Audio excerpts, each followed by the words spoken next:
So I opened it for the first time yesterday in years. And it starts by saying, I don't think you will ever realize how hard it's going to be to let you go. This is funny because at that point, I'm at that point in my life with her. She wrote this letter as she put it, to help her deal with my leaving to California. I came back in 6 years. I know it was tough on her, but it was a good thing my grandpa Jack was with us that day, because I don't think she would let me leave her at Lobster as we left to go away from California. She really was taking it hard. But after reading that letter, it made me feel good. I kind of understood where she was coming from. And I'll always be thankful for the time we spent together. Now to go back to answer my question about my daughter, about getting a new mom, I would say thank you, no thank you. Despite being embarrassed and having the punishments that I probably deserved a lot more of, I would say I think I'm pretty good to have my mom. And thanks, I want to thank everyone for remembering my mom. And thank you for coming.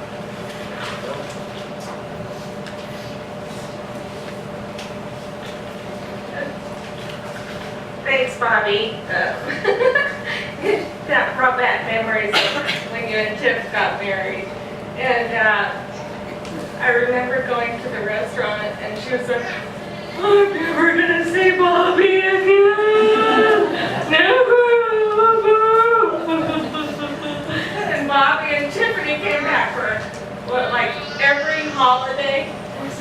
26 times. And then they finally moved back. And Connie, jeez. And then you went and visited them too. And but you were like, oh, I'm gonna say Bobby again. But she did. Okay. Well, that was just an afterthought. But first of all, I'm going to read a letter from my dad, from our dad, that he couldn't make it. So he wrote, aging has made it too difficult for Dad and Mary to be here today, but Dad has some fond memories about Connie that he wanted to share. As you know, she loved being around animals, and she spent a lot of time with me tending to them. She was my buddy and always willing to help.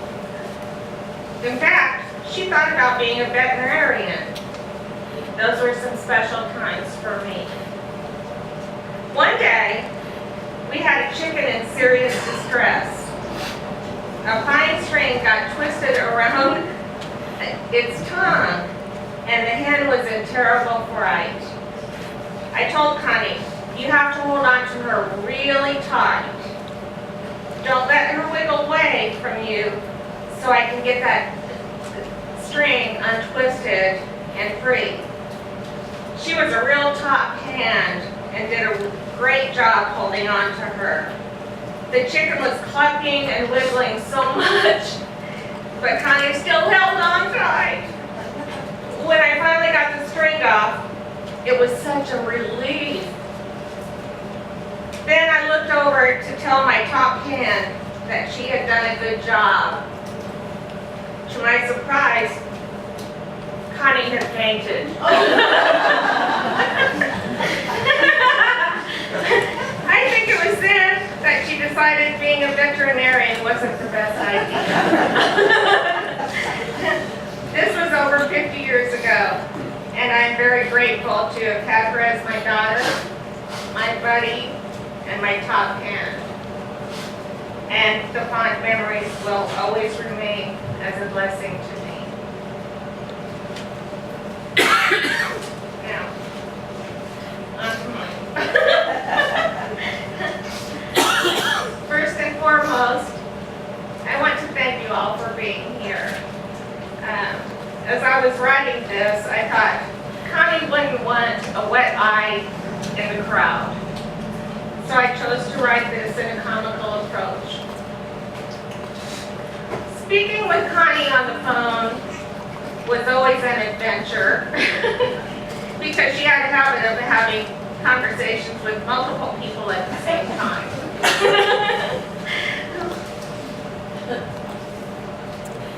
Hi, how are you? I would say. Oh, tired. On it. Billy, can you hold on for a second? I'm talking to Tara. Okay.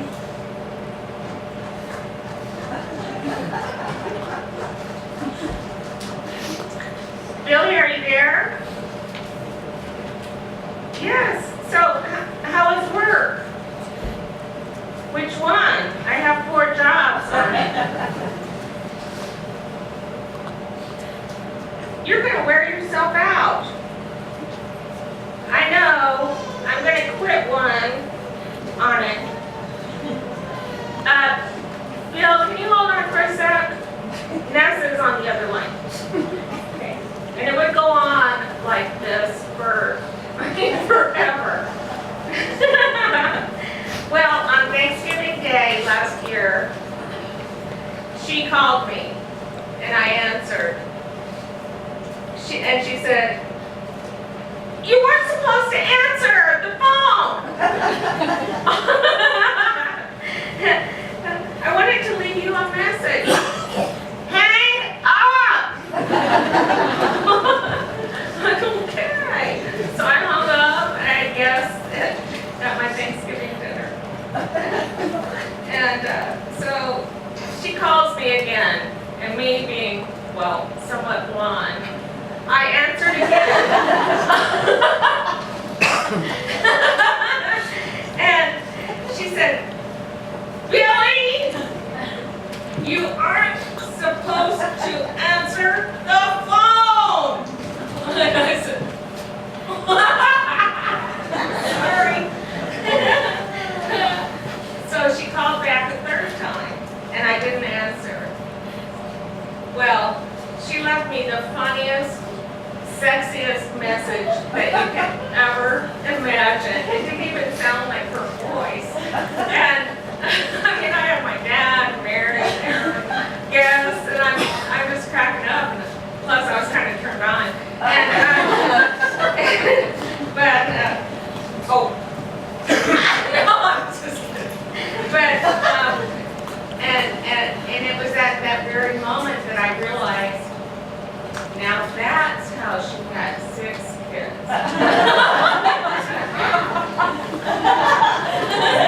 So I still have that message on my cell phone, and I listen to it every now and then, and I just get a crack out of it, and I hope I can keep it forever. Because sometimes I need a good laugh, and it's just so funny, and it's good to hear her voice. The evening before she passed away, she called me, and I didn't answer. She didn't leave a message, and I felt guilty. So this is where I get to the infamous Kimball 5 stages of grieving from your book, which didn't help me at all. The first one is denial. The first stage of grieving helps us to survive the loss. In this stage, the world becomes meaningless and overwhelming. It makes no sense. Well, does anything make sense? We're all in denial. The second one is anger. Anger is a necessary stage of the healing process. Be willing to feel anger, even though it may seem endless. Really? The third one is bargaining. After a loss, bargaining may take the form of temporary truce. What if I devote the rest of my life to helping others? Then can I wake up and realize that all this has been a bad dream? No. Depression. After bargaining, our attention moves squarely into the present. Empty feelings present themselves, and grief enters our life in a deeper level, deeper than we ever imagined. This depressive stage feels as though it will last forever. It's important to understand that this depression is not a sign of mental illness, except in my case. appropriate response to a great loss. And then finally, the fifth one is acceptance. Acceptance is often confused with the notion of being all right or okay with what has happened. That is not the case. Most people don't ever feel okay or all right about the loss of a loved one. Now, let's get to my 5 stages of grieving.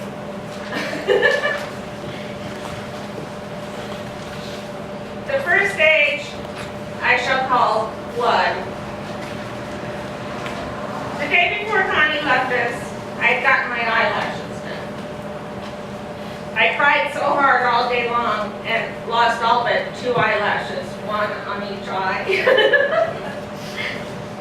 And there was a shrine of soaked, boogery Kleenex all over the floor. Now, I don't know about you, but when I cry, I look like a troll. My eyes were poopy and red, and my hair looked like the movie Something About Mary. Oh gosh, I was a mess. And I heard a knock on the door. It was Jorge, the maintenance man. He said in his Spanish accent, I have a complaint about your apartment is flooding. Then he said, are you okay? Your ojos go poof. I said, yeah, I'm fine. Then he said, I have to vacuum this water out of here. I said, okay, but if you find my eyelashes, can you set them aside? He just shook his head and rolled his eyes and said, aye. My second stage I should call, what's up, Doc?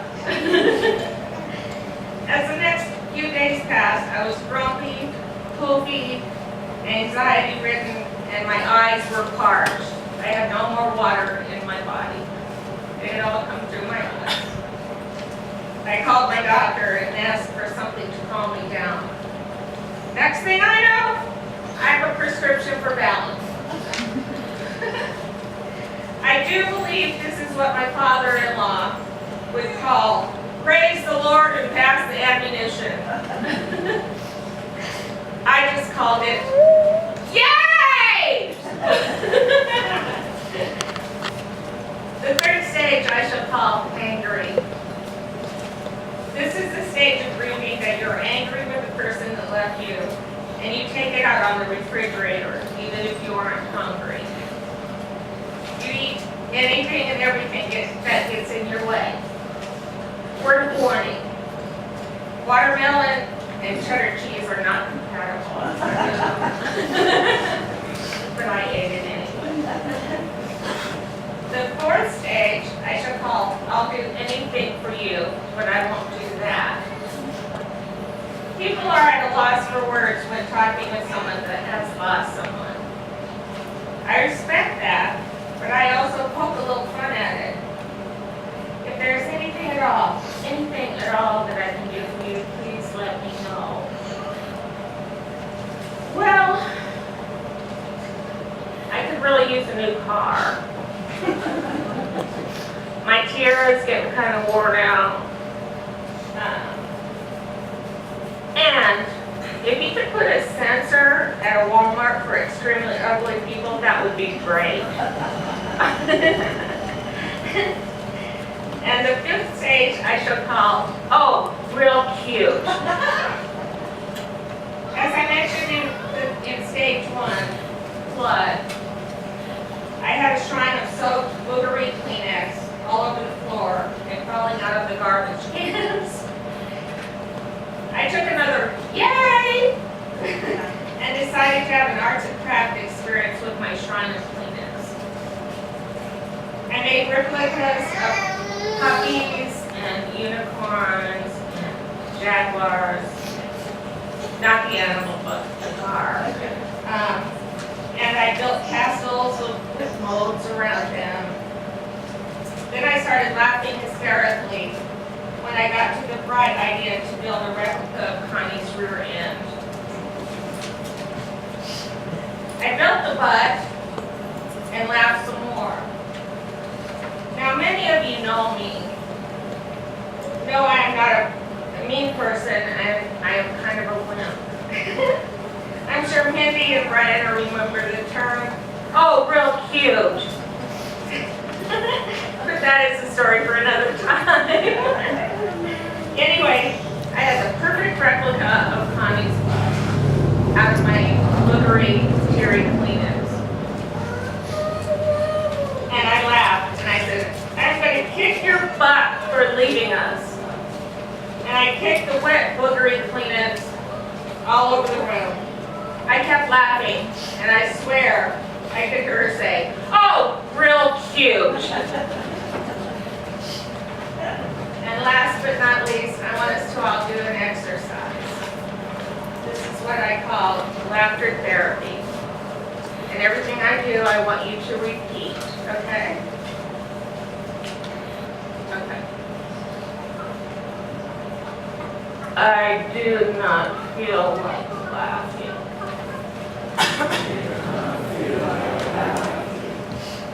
I can't laugh.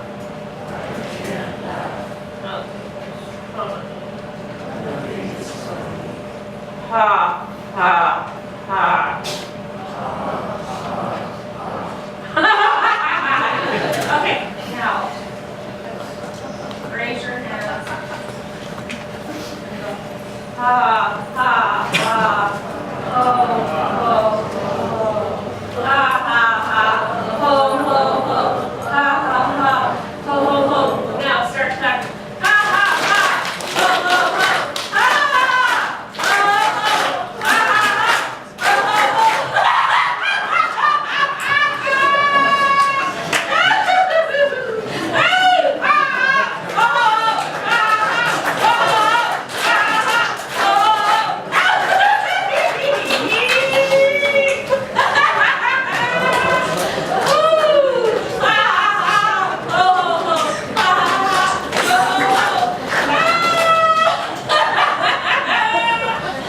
That's what Connie was fun, is for us to laugh. And so just remember that and just clap your hands and go, ha ha ha, oh ho ho. Sometimes I even snort, and that's not pretty. But that's all I have to say. I love you.